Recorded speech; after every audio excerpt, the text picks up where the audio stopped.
Hello student, हम लोग पढ़ रहे हैं फिजियोलॉजी और फिजियोलॉजी की लास्ट क्लास में हमारा जो टॉपिक चल रहा है वो चल रहा है blood circulation system. Blood circulation system के हम लोग पढ़ रहे थे कंपोजिशन ऑफ ब्लड में। जो कंपोजिशन ऑफ ब्लड होता है वो मुख्य रूप से टू कंपोजिशन पाए जाते हैं। एक तो होता है प्लाज्मा और दूसरा होता है ब्लड कार्पल्सेज। हम लोगों ने ब्लड कार्पल्सेज पढ़ ली थी और हमारा चल रहा था प्लाज्मा के बारे में। प्लाज्मा जो होता है वो एक लिक्विड मैटर होता है जो 55% भाग बनाता है किसका, ब्लड का।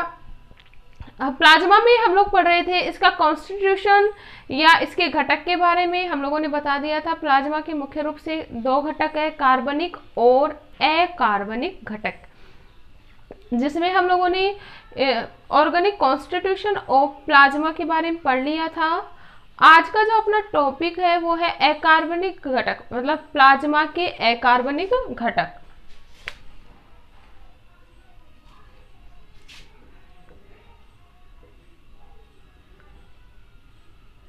इनऑर्गेनिक कॉन्स्टिट्यूशन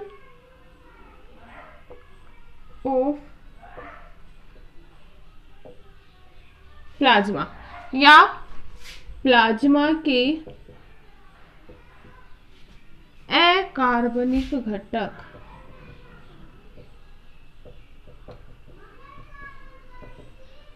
प्लाज्मा के अकार्बनिक घटक, अगर हम बात करें प्लाज्मा के अकार्बनिक घटक की तो प्लाज्मा में मुख्य रूप से अकार्बनिक घटक के रूप में sodium, potassium, calcium, magnesium, chloride, ठीक है, आदि घटकों को इंक्लूड किया गया है। ईटीसी जो कंपोजिशन है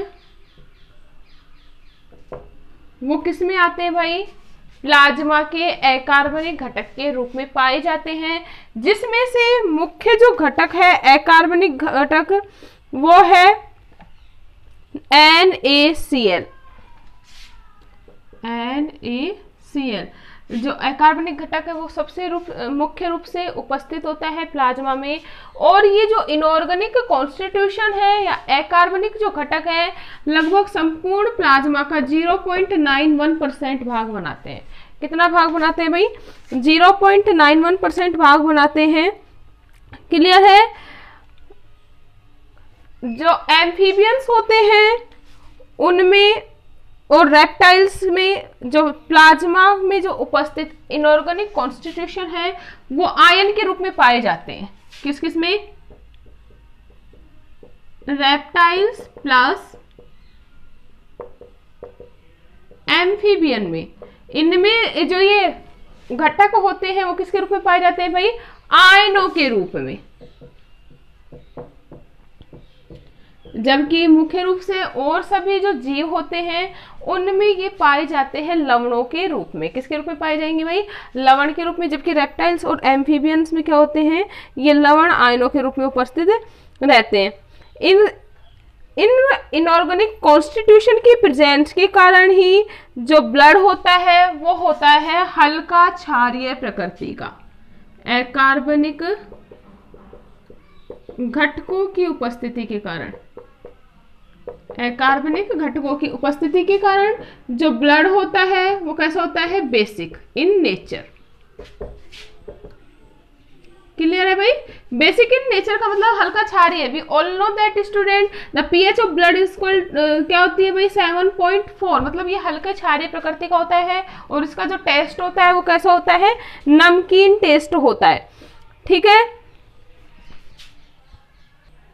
इसके अलावा इनऑर्गेनिक घटकों के रूप में कम मात्रा में जो पाए जाते हैं वो लोहा, तांबा और आयोडाइड आयंस में उपस्थित होते हैं। मतलब ferrous, copper and iodide ions are also present किसकी फॉर्म में भाई, अकार्बनिक घटकों के रूप में। क्लियर है बात। तो ये था अपना इनऑर्गेनिक कॉन्स्टिट्यूशन के बारे में। नेक्स्ट अपना टॉपिक है प्लाज्मा प्रोटीन। इतना क्लियर है। क्या है भाई अपना टॉपिक नेक्स्ट, प्लाज्मा प्रोटीन्स। जो प्लाज्मा प्रोटीन्स होती है वो मुख्य रोल प्ले करती है या मेन रोल प्ले करती है ब्लड के कंपोजिशन में। लगभग जो 6 से 8% जो भाग बनाती है ब्लड का या प्लाज्मा का, वो क्या बनाती है? Plasma protein. सबसे इंपॉर्टेंट बात ये है भाई, ये जो प्रोटीन होती है वो क्या करती है? ब्लड क्लॉटिंग में हेल्प करती है। चोट या घाव लगने पर ब्लड को रोकने का जो कार्य किया जाता है वो किसके द्वारा किया जाता है? प्लाज्मा प्रोटीन्स के द्वारा किया जाता है। और ये जो प्लाज्मा प्रोटीन होती है वो अनेक रूप में पाई जाती है। अगर ये प्लाज्मा प्रोटीन उपस्थित नहीं हो तो ब्लड में जो क्लॉटिंग हो वो इजीली नहीं हो, और अगर ब्लड में क्लॉटिंग नहीं होगा या कोएगुलेशन नहीं होगा तो इससे अगर चोट या घाव लगती है तो कंटिन्यू जो ब्लड है वो फ्लो होता रहेगा। और ज़्यादा चोट या घाव लगने पर अगर ब्लड की क्लॉटिंग नहीं हो तो जीव की क्या हो सकती है? इंसान की मृत्यु। तो सबसे इम्पोर्टेंट जो फंक्शन होता है प्लाज्मा प्रोटीन का वो क्या होता है? ब्लड की क्लॉटिंग करना। क्लियर इतनी बात? तो ये कितने भाग बनाती है? 6 से 8% भाग बनाती है। और रक्त प्लाज्मा के लगभग 200 से 300 ग्राम जो प्रोटीन होती है वो पाई जाती है। ब्लड के प्लाज्मा में कितना प्रोटीन पाया जाता है? 200 to 300 ग्राम क्या पाए जाते हैं भाई? प्रोटीन पाए जाते हैं। ठीक है। ये जो प्रोटीन होती है वो ब्लड को विस्कोसिटी प्रोवाइड करती है। क्या प्रोवाइड करती है? विस्कोसिटी प्रोवाइड करती है। विस्कोसिटी क्या होती है या विस्कासिता क्या होती है? मतलब ब्लड को उसके एक्चुअल रूप में रहने देती है। जैसे वो in the we all know that student, जो ब्लड होता है in the liquid form present होता है। कैसे पाया जाता है?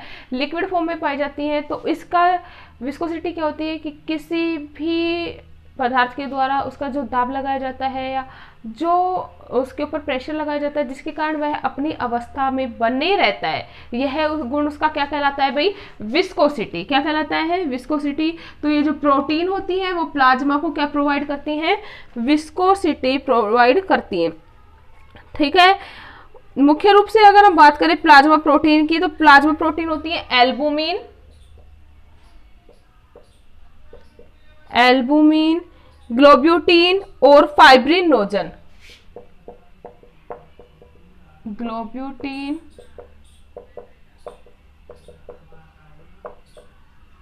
फाइब्रिनोजन और प्रोथ्रोम्बिन। और ये जो सभी प्रोटीन होती है वो एक्टिव होती है चोट या घाव लगने के टाइम में। क्लियर है? अगर हम बात करें ग्लोब्यूलिन का आणविक भार की तो इसका जो आणविक भार होता है वो होता है 90,000 से 1,30,000। कितना होता है? 90,000 से 1,30,000 होता है। ठीक है। नेक्स्ट अगर हम बात करें सीरम ग्लोब्यूलिन्स में अल्फा, बीटा एवं गामा प्रकार की क्या पाई जाती है? Globulin. We all know that student, जो ग्लोब्यूलिन होती है वो 3 टाइप्स की होती है, एक अल्फा, एक बीटा और एक गामा। तो सीरम में तीनों ही प्रकार की ग्लोब्यूलिन प्रेजेंट होती है, अल्फा, बीटा एंड गामा। ठीक है। अगर हम बात करें ग्लोब्यूलिन भी यकृत के द्वारा उत्पन्न की जाती है। जो ग्लोब्यूलिन का प्रोडक्शन होता है वो किसके द्वारा होता है भाई?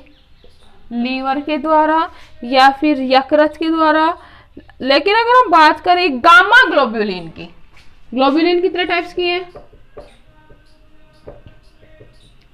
3 टाइप्स की, अल्फा, बीटा और गामा। तो जो गामा, अल्फा और बीटा ग्लोब्यूलिन होता है इसका जो प्रोडक्शन होता है वो तो कहाँ पे होता है? लीवर के अंतर्गत। कहाँ पे होता है इसका फॉर्मेशन? लीवर में। जबकि अगर हम बात करें गामा ग्लोब्यूलिन की तो गामा ग्लोब्यूलिन का जो फॉर्मेशन होता है वो होता है लिम्फोसाइट में, या फिर लिम्फोसाइट में मैक्रोफेजेस सेल्स पाई जाती हैं। इनके द्वारा गामा ग्लोब्यूलिन का क्या किया जाता है? प्रोडक्शन किया जाता है। क्लियर है? और जो अल्फा ग्लोब्यूलिन होती है, अगर इसके फंक्शन की बात करें, किसकी बात कर रहे हैं भाई? अल्फा ग्लोब्यूलिन के फंक्शन की। तो अल्फा ग्लोब्यूलिन जो होता है वो ब्लड में विभिन्न पदार्थों के स्थानांतरण में क्या करती है? हेल्प। इसका क्या कार्य होगा भाई, ब्लड में विभिन्न पदार्थों के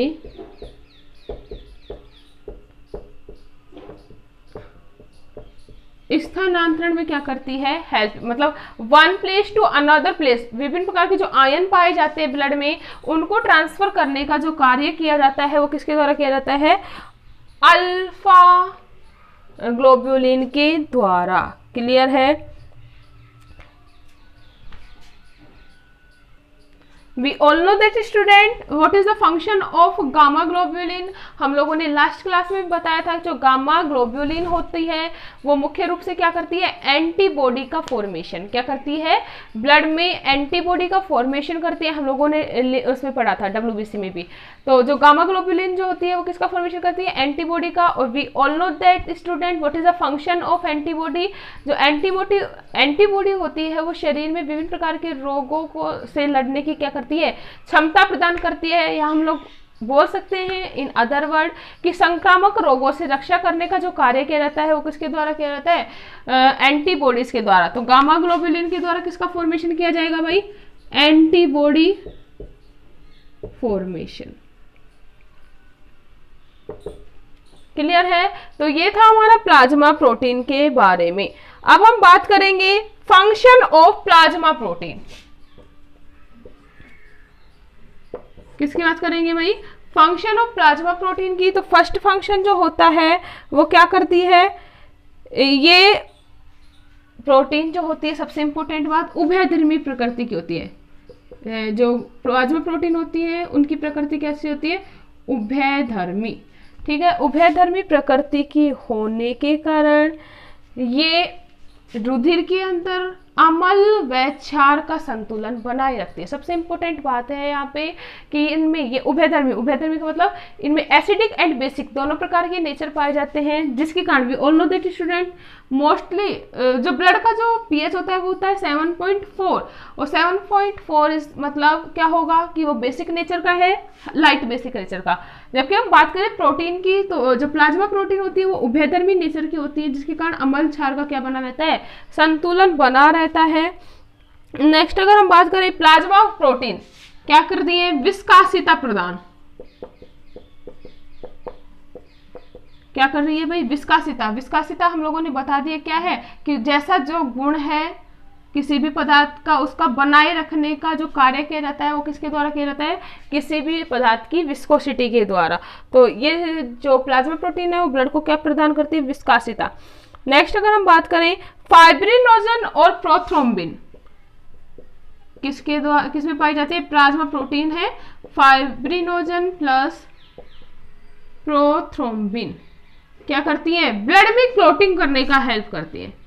ब्लड क्लोटिंग में क्या करती है, help. We all know that student blood का रक्त का थक्का जमना, चोट के समय क्लोटिंग जो होती है, एक व्हाइट कलर की जो लेयरिंग आती है चोट लगने पर, तो वो किसके द्वारा किया जाता है, क्लोटिंग करने का कार्य फाइब्रिनोजन और प्रोथ्रोम्बिन के द्वारा किया जाता है।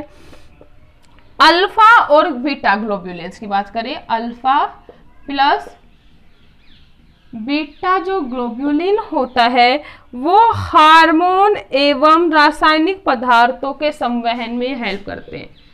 Hormone plus chemical substances,